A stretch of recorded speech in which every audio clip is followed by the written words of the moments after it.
you know who Dietrich Bonhoeffer was. He was a Christian pastor in Europe during the time of the Holocaust. He was imprisoned by the Nazi regime for his attempted resistance. While he was in prison, in jail, Bonhoeffer wrote many things.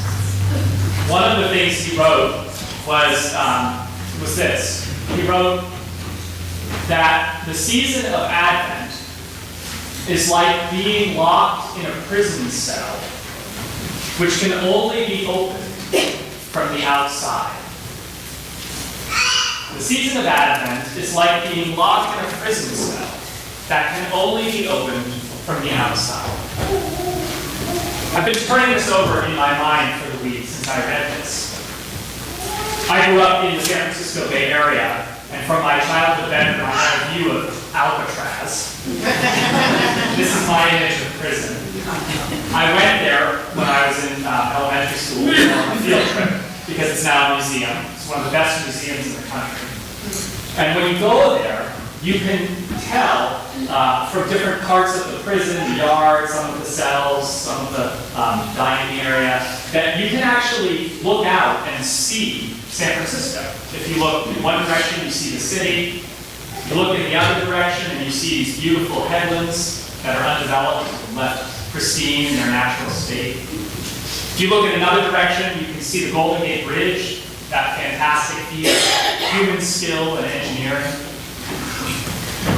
But when it's foggy, which it is often, you can only see the prison.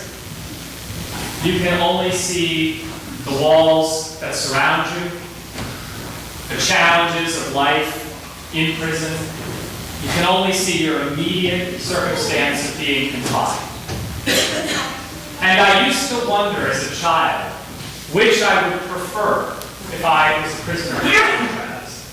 Whether I would prefer the foggy days, when all I could see was my own reality, or if I would prefer the days when the fog lifted, and in every direction I could see beauty, I could see community, I could see the results of human flourishing, just beyond my reach, but know that it was there. I think the tension between those two experiences is a bit what Bonhoeffer was trying to get at when he compared the season of Advent to being in a locked prison cell that can only be opened from the outside. The readings for today, and indeed for the whole season of Advent, the hymns that we sing in this season, if you joined us last night for lessons and carols, the 9 lessons and anthems that we heard, they all contain these images of beautiful transformed reality, of barren deserts bursting into abundant blossom, of dry valleys being filled with water,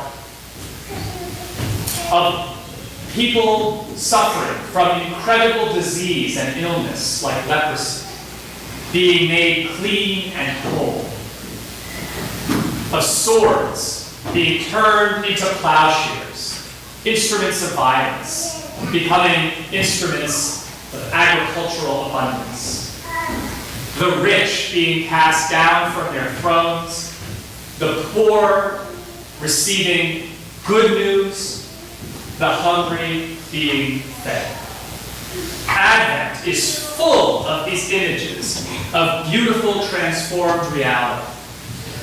Reality of God's perfection made real on earth. The challenge of Advent is that we do not live in that full, perfected reality, do we? We do not live on an earth that is at harmony with itself. We do not live in communities that are always at harmony with themselves. We do not live in a world where peace reigns in every heart and among every neighborhood and every nation. We live amidst brokenness. We live in a prison in some ways, entrapped by our human brokenness. The season of Advent used to be a penitential season, like the season of Lent.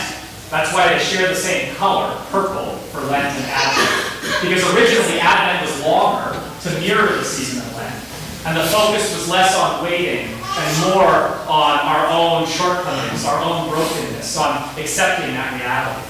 And the reason why Advent was so challenging was because alongside the penitential nature of the season, alongside an awareness of how we fall short all the time as individuals and as a community from being what we long to become, we have these images of what could be, images of what might be possible.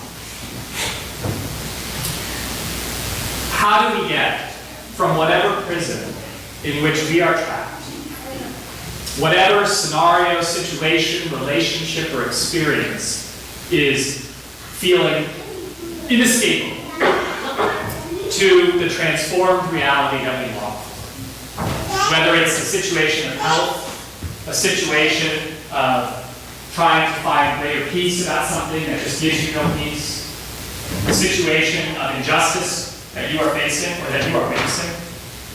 How do we move from the reality of the imprisonment to the joy of freedom? We're tempted to believe that we could tunnel our way out of prison. If you've seen the movie Escape from Alcatraz with these covers, you know that he tunnels out. Only 3 people ever made it out of Alcatraz alive. It was the person who played this one. We can't tunnel out of the prison of our brokenness. We do not have the capacity within us to become perfect. Hopefully, there is some freedom. Hopefully, that is liberating. Because it reminds us that God is yearning to come to us, to open those doors, to fling wide whatever bars are trapping us. So what do we do while we wait if we can't tunnel? What do we do if the goal is not to free ourselves from the things that constrain us? I submit to you that our task in Advent is not to free ourselves from the prison, but to prepare our hearts for how we will live in our freedom. To prepare ourselves, once we are free from whatever it is that binds us, to prepare ourselves not to bind others, not to cause suffering once we have been released, and not to re-enter the prison of our own creation. When the people of Israel were freed from slavery in the Old Testament, they wandered in the desert for 40 years before they were allowed to reach the Promised Land. And in that time, they were learning as a people how to live free rather than how to live enslaved. It took 40 years for that community to learn how to live in a way that they would, with God's help, not reinscribe the violence and pain and suffering of their enslavement and their imprisonment on others, but would be able to offer peace, be able to offer reconciled coexistence with those around them. That was God's intention for them. That is God's intention for us. I pray that each one of us, as we consider whatever it is that might be imprisoning us, that we be free from feeling as though we have to tunnel ourselves out. That we trust that Christ will come and release us from that prison. And that we prepare our hearts and our minds and our bodies to live in a way that is wholesome and reconciling and full of peace when we find the freedom that we long, when we find the release that we need, when we are brought in to right relationship with Christ, with each other, and with this world.